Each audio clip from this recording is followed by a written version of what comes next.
ముందుగా ఒక చిన్న మాట. ఈ కథ చాలా అద్భుతంగా ఉంటుంది. చివరి వరకు చూడండి, మీరు ఊహించని ట్విస్ట్ వింటారు. వైకుంఠపురం అనే గ్రామం. ఆ ఊరిలో మధ్యతరగతి అనుబంధాలతో కూడిన రామచంద్రయ్య అనే కుటుంబం ఉంది. రామచంద్రయ్య ఆ ఊరిలోనే చాలా పెద్ద మనిషి. ఈ ఊరిలో ఏ సమస్య వచ్చినా సరే ఆ పెద్ద మనిషికి చెప్పుకొని సమస్యను పరిష్కరించుకునేవాళ్ళు. ఒకరోజు వైకుంఠపురంకి ఒక పెద్ద సమస్య వచ్చింది. ఊరి సమస్య కావడంతో గ్రామంలోని ప్రజలు రామచంద్రయ్యకు మొరపెట్టుకున్నారు. వెంటనే అధికారుల దగ్గరకు వెళ్ళడానికి రామచంద్రయ్య ఉదయాన్నే పట్టణానికి బయలుదేరాడు. అలా బయలుదేరి తిరుగు ప్రయాణంలో ఒక యాక్సిడెంట్లో మరణించాడు రామచంద్రయ్య. ఒక్కసారిగా ప్రేమ సంతోషాలతో నిండిన ఆ కుటుంబంలో పెను విషాదం గాయంగా మార్చింది. వెంకటాపురంకి పెద్ద దిక్కుగా ఉన్న రామచంద్రయ్య చనిపోవడంతో గ్రామంలో కరువు సమస్యలకు తట్టుకోలేక గ్రామం మొత్తం అందరూ పట్టణానికి వెళ్ళిపోయారు. అలా రామచంద్రయ్య భార్య కూడా సీతమ్మ కూడా తన పిల్లాడిని రక్షించుకోవడం కోసం పట్టణానికి వెళ్ళిపోయింది. అయితే సీతమ్మకు ఒక్కగానొక్క కుమారుడితో చాలా బాగా కష్టపడి గొప్పగా చదివించి ఒక గవర్నమెంట్ ఉద్యోగుల్ని చేసింది. అయితే సీతమ్మ కుమారుడు ప్రవీణ్ తను చదువుకునే రోజుల్లో ప్రీతి అనే ఒక అమ్మాయిని ప్రేమించాడు. అయితే ఆ ప్రేమ పెళ్లి పీటల వరకు వచ్చింది. ఈ విషయాన్ని వాళ్ళ అమ్మ సీతమ్మతో చెప్పగా కొడుకు సంతోషం కంటే ఏదీ ఎక్కువ కాదు అని వాళ్ళ పెద్దలతో మాట్లాడి ప్రీతిని కోడలుగా చేసుకొని గొప్పగా ఘనంగా పెళ్లి చేశారు. వాళ్ళ ప్రేమకు ప్రతిరూపకంగా 2 కుమారులు కూడా పుట్టారు.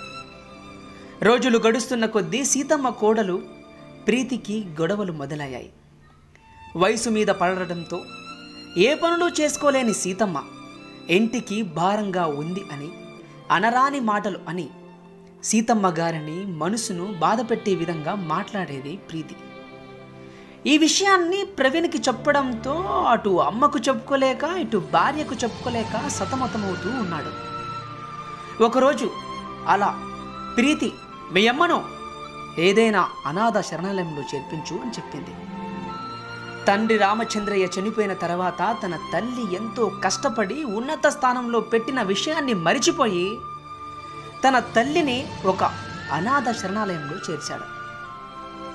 గుండెల నిండా బాధ, వేదన, దుఃఖంతో అనాథ శరణాలయానికి వెళ్ళిన సీతమ్మకు వచ్చే పింఛన్లో అనాథ శరణాలయానికి నెల నెల డబ్బు కట్టేది. అయితే దుఃఖంతో బాధతో తన కొడుకు వైపు చూస్తూ నాన్న ప్రవీణ్ నన్ను చూడ్డానికి అప్పుడప్పుడు వస్తూ ఉండు నాన్న అని చెప్పింది. ప్రవీణ్కి ఉద్యోగంలో బిజీగా ఉండడంతో తన తల్లికి దూరంగా పెట్టి సంతోషంగా ఉండడం మొదలుపెట్టాడు. పీడ విరగడేది అంటూ తన భార్య ప్రీతి తన భర్తతో చెప్తూ ఉండేది. చూడ్డానికి మీరేమైనా అనాథ శరణాలయానికి వెళ్తున్నారా అని గట్టిగా చెప్పేసింది ప్రీతి. అయితే ప్రవీణ్ ఏ అమావాస్యకో ఒకసారి గుర్తుకొచ్చినప్పుడు అలా అనాథ శరణాలయానికి వెళ్ళేవాడు. అలా కొన్నేళ్ళు గడిచాయి. ఒకరోజు అనాథ శరణాలయం నుంచి తనకు ఫోన్ వచ్చింది. మీ అమ్మగారికి బాగోలేదు, చివరి క్షణాలు లెక్క పెట్టుకుంటుంది, మీరు వెంటనే రండి అని కాల్ వచ్చింది. సరే కదా అని బయలుదేరాడు. ఎరుగా అనాథ శరణాలయంలో దీనంగా కూర్చున్న సీతమ్మ తన కొడుకును చూసిన సంతోషంలో శక్తినంతా కూడా తీసుకొని బాబు ప్రవీణ్ ఇటు రావయ్యా అంటూ ప్రేమతో దగ్గరికి తీసుకుంది. తన మనసులో ఉన్న మాట చెప్పుకోవడానికి దగ్గరికి తీసుకున్న సీతమ్మ బాబు ప్రవీణ్ నాకు ఒక చివరి కోరిక ఉంది, తీరుస్తావా అని అడిగింది. ఇది చూస్తూ నా తల్లి ఏ కోరిక అడుగుతుందో అన్నటువంటి ఆలోచనలో మదనపడ్డ ప్రవీణ్ నాన్న ప్రవీణ్ నన్ను ఈ అనాథ శరణాలయంలో చేర్పించావు కదా, 10 సంవత్సరాలుగా నేను ఇక్కడే ఉన్నాను.